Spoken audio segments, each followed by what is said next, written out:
If you grew up in the 1970s, there's a good chance you spent a strange amount of your childhood completely alone.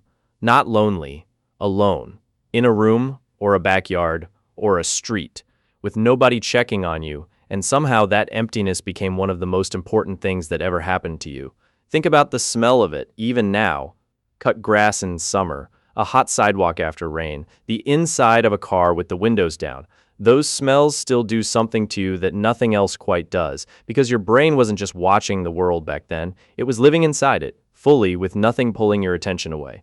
No screen between you and the afternoon. Just the actual afternoon arriving through your skin and your nose and your ears all at once. That's rare now. People forget how rare that actually is.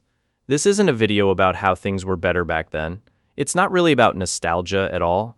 It's about something a little more specific. The way certain kinds of silence at a certain age quietly build a person, and how that person is still walking around today, a little confused about why the world feels so loud. By the end of this, you might understand something about yourself that you never had the words for. Not a compliment. Exactly.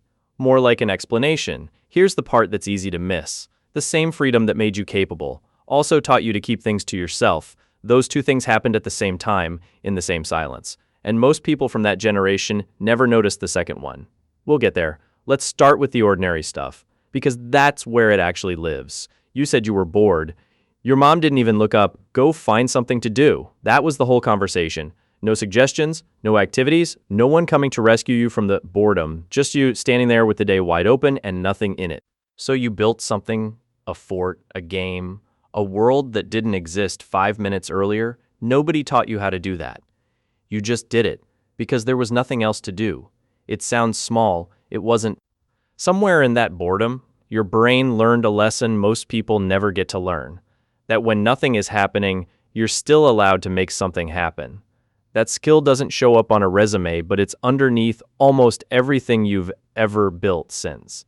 You also didn't have much, not compared to now. A few toys, a bike, maybe a shoebox of things you'd collected off the ground somewhere, and somehow that was enough. Because when you don't have much, you learn to notice what you do have. A stick becomes a sword. A cardboard box becomes a spaceship. An empty afternoon becomes an entire world, if you're willing to fill it yourself.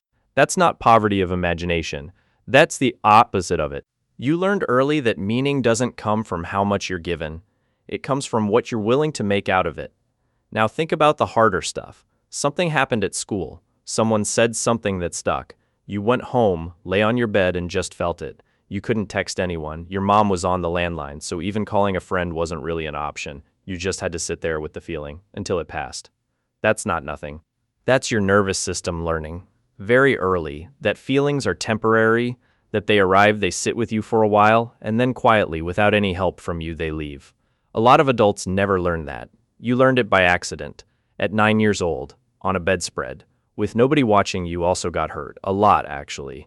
You climbed things you shouldn't have. Rode bikes without helmets down hills that were probably too steep. Fell. Scraped at things. Sometimes worse, nobody was rushing in to stop you before it happened. So your body had to figure out, on its own, the difference between something that felt scary and something that was actually dangerous. That difference matters more than people realize.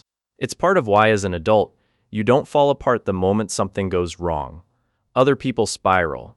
You start assessing quietly, almost without noticing you're doing it. That calm isn't confidence, exactly. It's just a nervous system that already knows what real danger feels like, because it's already been there. You also failed at things, struck out with the bases loaded, forgot your lines in the school play, got a C on something you actually tried hard on, and nobody rushed in afterward to explain that it was okay, that you were still special, that everyone gets a trophy anyway. You just felt bad for a while. And then you showed up again the next day. Nobody framed it as a lesson. It wasn't dramatic enough to be a lesson. It was just Tuesday, but something got built in there anyway. A quiet voice that even now doesn't spiral when something goes wrong. It just asks almost automatically, okay, what do I do differently this time? Not because you're unusually strong, because failing without a safety net over and over at a young age teaches a body that failure isn't the end of anything. It's just information. And then there's the waiting. You waited a whole week for one episode of a show.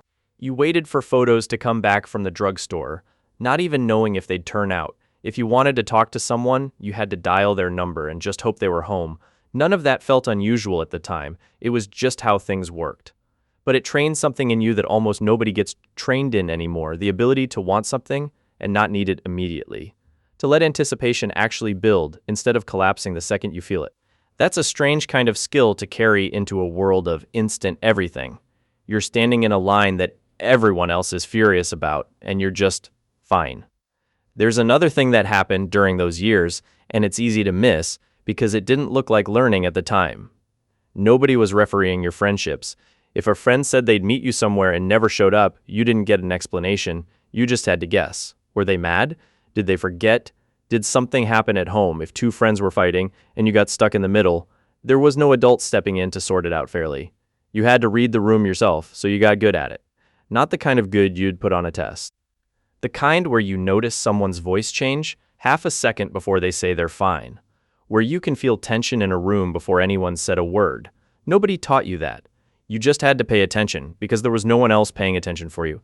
That's probably why even now you can walk into a room and know something's off before anyone tells you. It's not a superpower, it's just years of practice you didn't know you were getting. You're the one at dinner who notices someone's gone quiet before anyone else does. You're the one who asks you okay, not because you saw something obvious, but because you felt a shift, a small change in the air.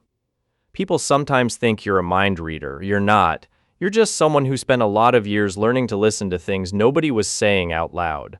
There's one more thing worth saying, and it has nothing to do with you directly. It's about the people who raised you. A lot of your parents grew up right after a war, or right in the middle of hard, quiet decades themselves. They didn't talk about their feelings much either. They didn't have the language for it, and honestly, nobody expected them to. So when they raised you the way they did, a little distant, a little hands-off, it wasn't coldness. It was just the only version of parenting they'd ever seen modeled. You inherited their silence the same way they inherited it from their own parents.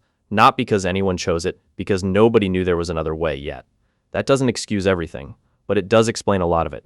Here's where it gets a little more complicated though, and this is the part most videos like this one skip. You came home from school to an empty house most days, fed yourself, did your homework, maybe called a friend if the line wasn't busy, and you handled it. Every single day, you proved to yourself quietly that you could. That's real competence. Nobody's taking that away from you, but here's the part that doesn't get said enough. When a kid learns to handle everything alone, they also learn something else without meaning to, that asking for help isn't really part of the plan, that you don't bring people your unfinished feelings. You just wait until they're finished, and then maybe you mention them. Maybe. So if you're someone who still struggles to say I'm not okay out loud, even now, even to people who clearly love you, that's not a flaw in your character.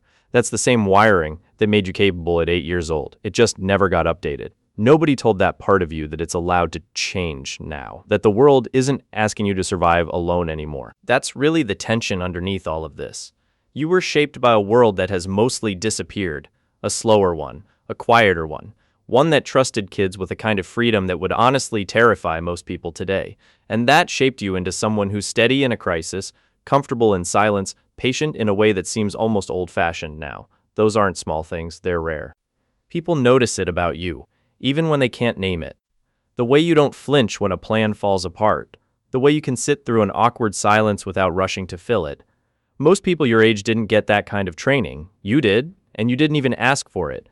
But it also shaped you into someone who sometimes forgets that connection isn't weakness, that you're allowed to need people, that handling everything alone was never actually the goal. It was just what the situation demanded, back when there wasn't another option. There is another option now, you just might not have noticed yet. So if you look at your life now and feel a little out of step with everyone around you, the constant noise, the need to share every thought the second you have it, the discomfort other people seem to feel around silence, you're not broken and you're not old-fashioned either. You're just someone whose mind was built in a different kind of quiet. A childhood that asked a lot of you, and somehow you answered. The independence, the calm, the patience, that's yours to keep. But maybe the next part is learning that you don't have to carry it all quite so alone anymore. That letting someone in isn't the same as needing rescue. It's just the part of the lesson nobody got around to teaching you.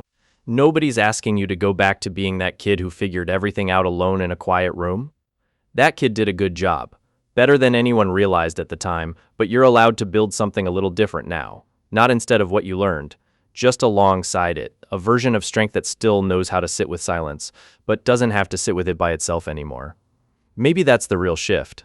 Not becoming a different person, just letting the person you already are be witnessed a little more, letting someone see the parts you've spent your whole life handling quietly, alone in a room with the door shut. That's not undoing your childhood. That's just finally putting down something you never actually needed to carry by yourself. If any of this sounded like your own childhood, you're probably not the only one watching this who felt it. Type your birth year in the comments.